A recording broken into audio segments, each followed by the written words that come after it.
నమస్తే. Welcome to Suman TV. నేను మీ యామ్ని. ప్రస్తుతం మనతో ఉన్నారు ప్రముఖ ఆధ్యాత్మికవేత్త గురుస్వామి బ్రహ్మశ్రీ రాజన్ నంబూదిరి గారు ఉన్నారు. వారితో మాట్లాడదాం. నమస్కారం గురుగారు. నమస్కారం అమ్మ.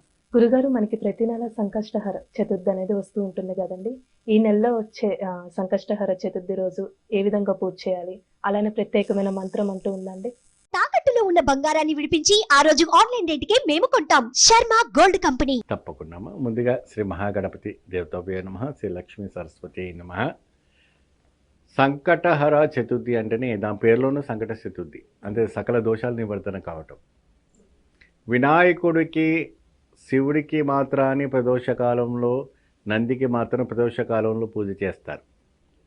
నెలకు 2 సార్లు వచ్చే సంకటహర చతుర్థి కానీ ఒకసారి కానీ తిథులు వారాల ప్రకారంగా ఆ రోజు విశేషమైనటువంటి అభిషేకాలు చేస్తారు స్వామివారికి సాయంత్రం 5 నుంచి 6 లోపు.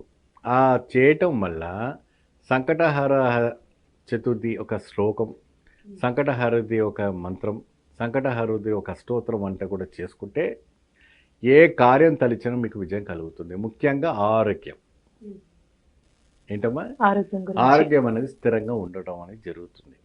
ఎటువంటి దోషం ఉండదు. మీ యొక్క వ్యాపారం అభివృద్ధి జరుగుతుంది. మీరు విదేశాలకు వెళ్ళాలనుకున్న సంతోషంగా వెళ్ళవచ్చు.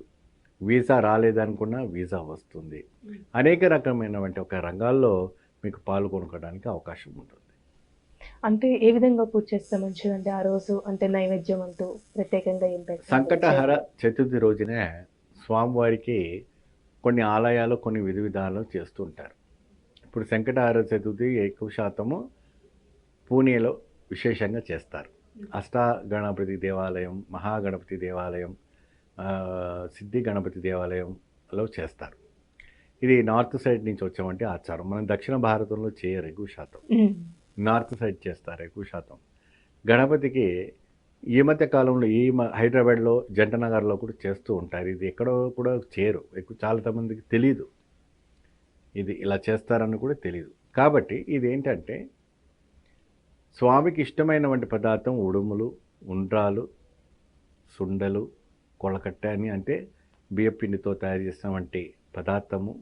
ఇది కేరళ, కర్ణాటక, మహారాష్ట్రలో కూడా సంకటహర చతుర్థి చాలా విశేషంగా చేస్తారు.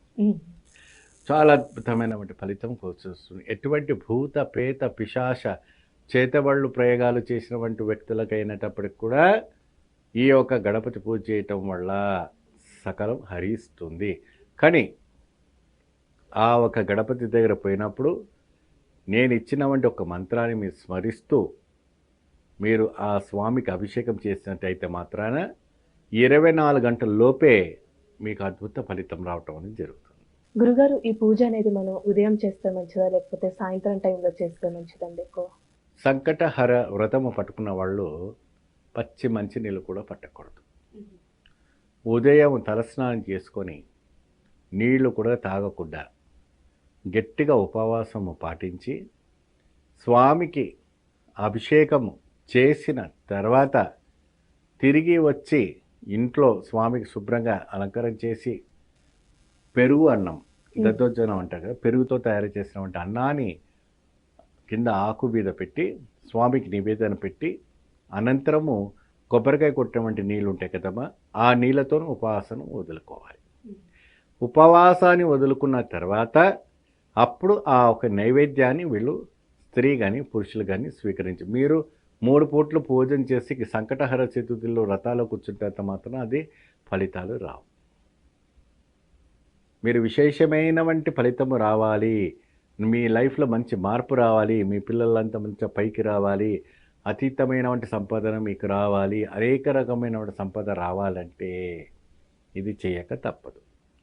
మహా అద్భుతమైనటువంటి ఫలితం ఇదేంటంటే స్వామివారు ఒక్కసారి గణపతి అనుగ్రహించారంటే మీకు ఎక్కడో వెళ్ళిపోతారు. వెనక తిరిగి చూడండి. స్వామికి గరికమాల వేయటం. గరికమాల అంటే తెలుసు కదమ్మా, గడ్డితో తయారు చేసినటువంటి చాలా ఇష్టమైనటువంటి పదార్థం. స్వామికి సంకటహర రోజున విశేషంగా చేయటం. స్వామికి బుధుడు ఉంటాడు కాబట్టి పచ్చ వస్త్రం, తెలుపు వస్త్రాలు ఇవ్వటం కూడా జరుగుతుంది. అంటే ఆ రోజు దానం అంటే కాదు, స్వామికి అలంకారానికి ఇవ్వడానికి ఆలయంలో ఈ విధంగా చేస్తే మంచి ఫలితం మంచి అనేది ఉంటుంది. ఫలితం కాదు, మీ జీవితంలో బంగారాన్ని కురిపిస్తాడు ఆయన. చాలా చక్కగా తెలియజేశారు గురుగారు. ధన్యవాదాలండి. నమస్కారం అమ్మా. చూసారు కదండి, గురుగారు మాటలు మనకి తెలియజేశారు కదా. అలానే మంత్రానికి సంబంధించి విషయాలు మీరు తెలుసుకోవాలనుకుంటే స్క్రీన్ మీద కనిపిస్తున్న నెంబర్కి కాల్ చేసి గురుగారి అపాయింట్మెంట్ అనేది తీసుకోవచ్చు. ఇలాంటి మంచి వీడియోస్తో మళ్ళీ మీ ముందుంటాను. ధన్యవాదాలు.